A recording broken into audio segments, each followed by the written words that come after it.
Hi, my name is Hans. So excited to be here, live KEXP room with Whitney today, our old friends.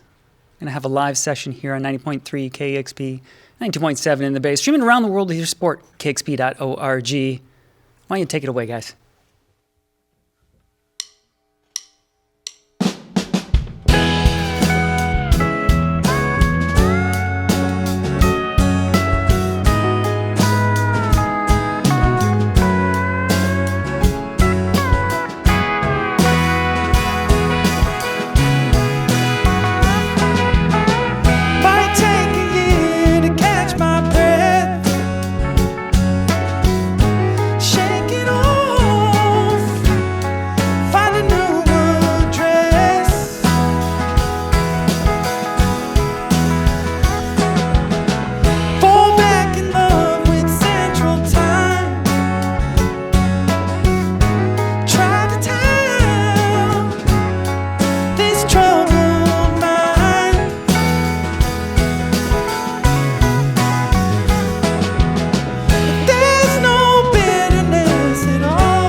It's Whitney, live on KEXP.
It's Whitney, live on listener-powered KEXP.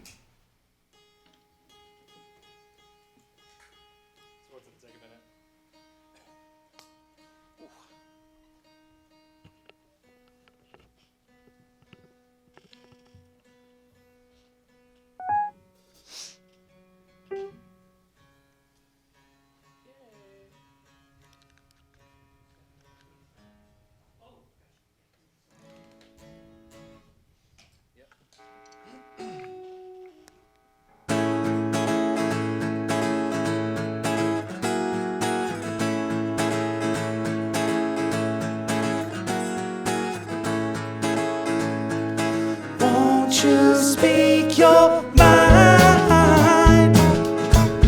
There's plenty of time. So tell me about the way that you feel, what you really feel. Won't you clear your head? I heard what you said, but I don't know what you really mean. What you really mean.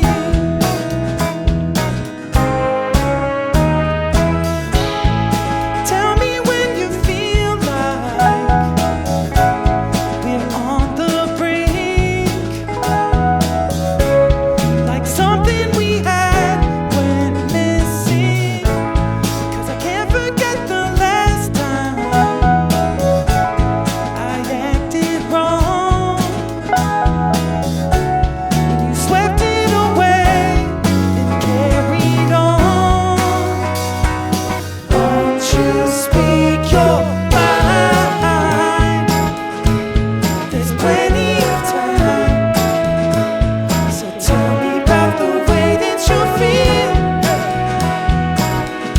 what you really feel. Won't you clear your head? I heard what you said, but I don't know what you really mean. What you really mean.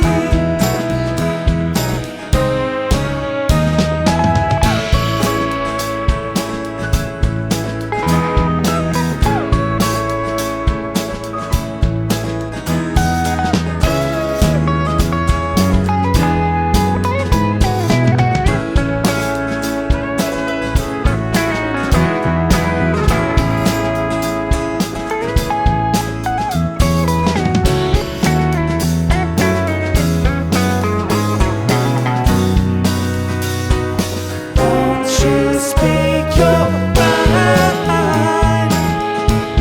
There's plenty of time. So tell me about the way that you feel,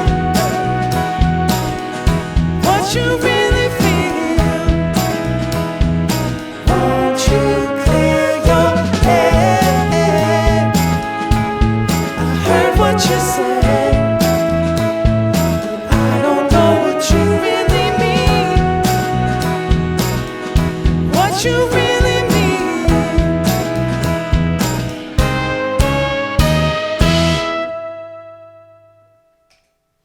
It's Whitney, live on KEXP.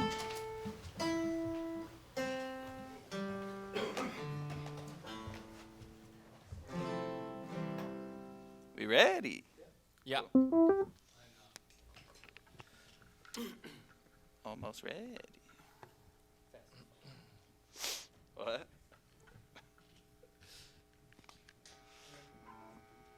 Cool.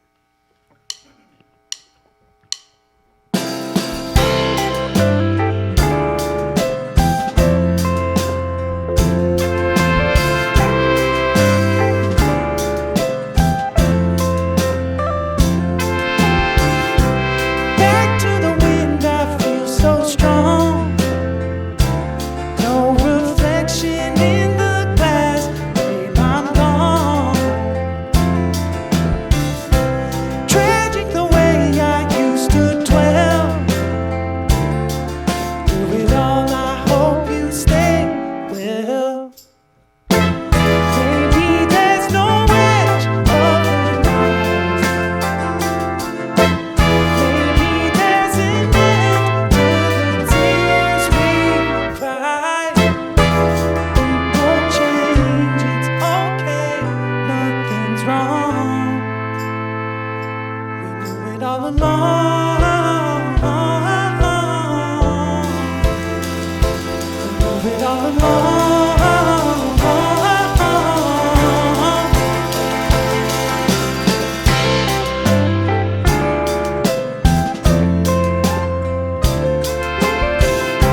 all along.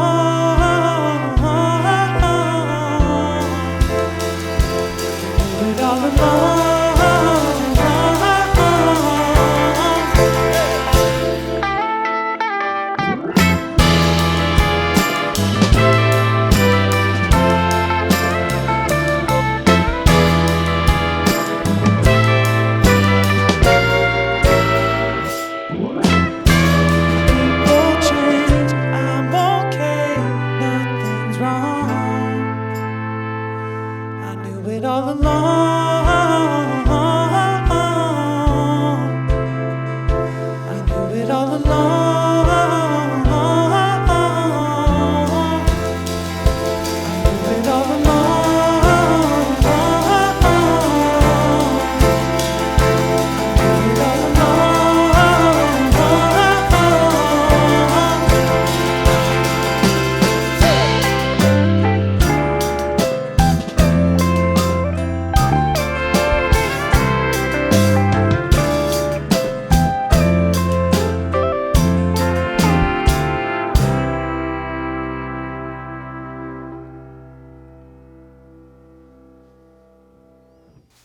That was fantastic. Thank you so much, guys. Whitney, live on KEXP 90.3 in Seattle, 90.7 in the Bay, streaming around the world, kexp.org.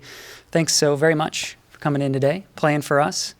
First of all, I want to congratulate you on 10 years as a band now. Wow, thank you. It's a beautiful thing. First of all, let's introduce the band. There's a lot of moving pieces. You have such a chill sound. You think there's only a couple people, but you got a few. So let's introduce everybody today. I'm Max. Yeah. I'm Ziyad. I'm Josiah. I'm Julian. I'm JJ. And I'm Malcolm. Awesome. I like first names only. Sick. And so you all have been doing this for, again, just over 10 years now. And you've maintained this friendship, Julian and Max. You've been roommates. You've been bandmates. How have you kept that going for 10 years now? I don't know. I think it's kind of inexplicable at this point. Yeah. Most people are just like ask us that question with a little more awe in terms of like, how the hell are you doing Yeah. this as adults? But I don't know. I think that both of our brains work in a very like, in a way now that we've built the project and kind of our home life in a way that like just kind of like melds very well together. Mm-hmm. If that's like cooking each other food while we're recording or like writing songs, or if it's like getting the fuck out of the apartment when the other one, am I allowed to say that here? Sure. All right, F sorry. yeah. Yeah, there you go. Or getting out of the apartment when the other one kind of needs space. I think we've become very in tune with that kind of like process. Totally. And this time, it was a little different with the process. You went to Oregon and recorded some stuff in a barn in Newbury, Oregon? Newburgh, Oregon. Yeah. Julian's father had like kind of a makeshift studio and a little more of a hangar. Yeah, I would okay. say.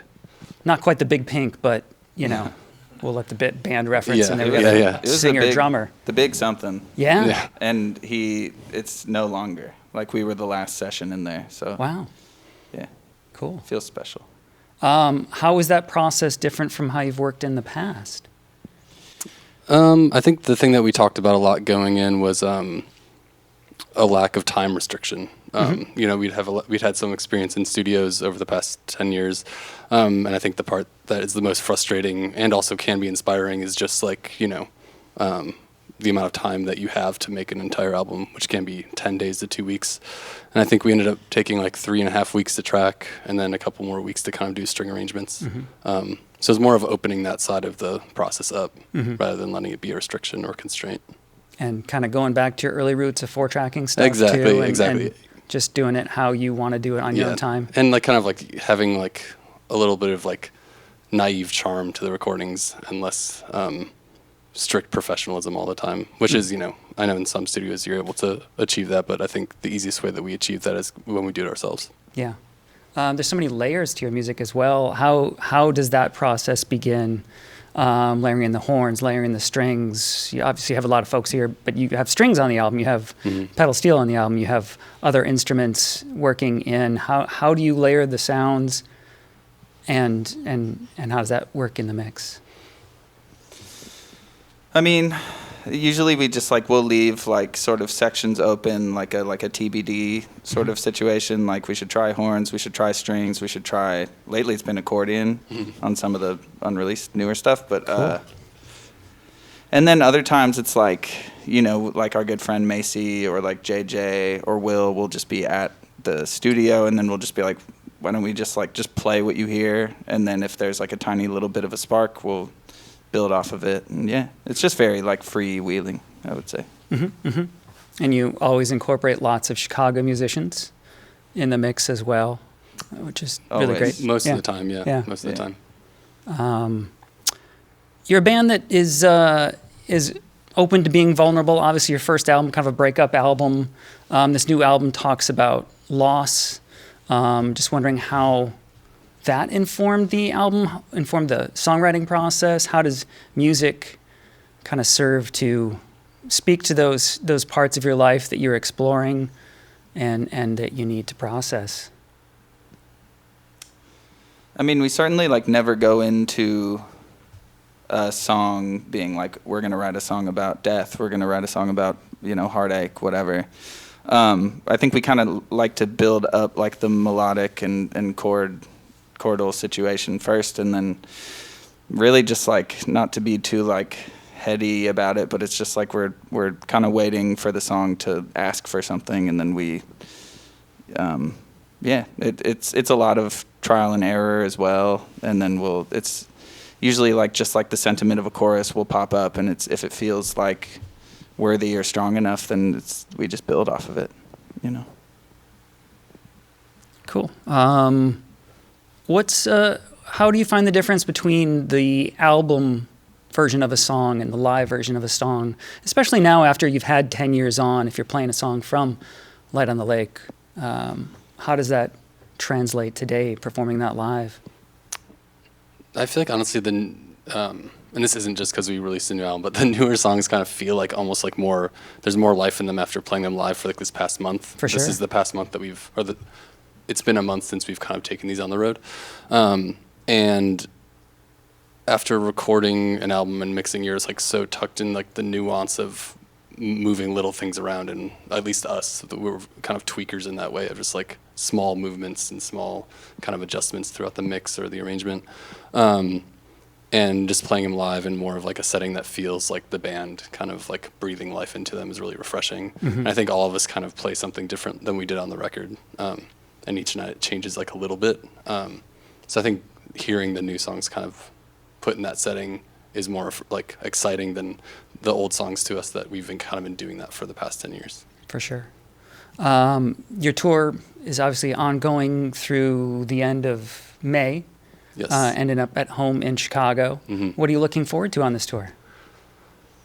I mean, I think all of us are just happy to be out and about. Especially we're happy, you know, it's strange to say considering everything going on in this country, but we're happy to be playing music for people in America too right now. Either as something to do to, you know, bring something good into your life in this current moment in our country, or just kind of commiserate with the people here. We were in Europe for a while, and I do think there's a certain refreshing thing of being back in the country for this moment in time. What were shows like in Europe for you then? They're incredible. Yeah. Honestly, I mean, there's something like the new set list, you know, this just feels like the first time that we're like, wow, we can actually build like a set list with a real arc, and like not too many spaces to just like ramble on with stage banter. We still keep that a part of it, but yeah, and I feel like at least the people in Europe like really responded to that well. Cool.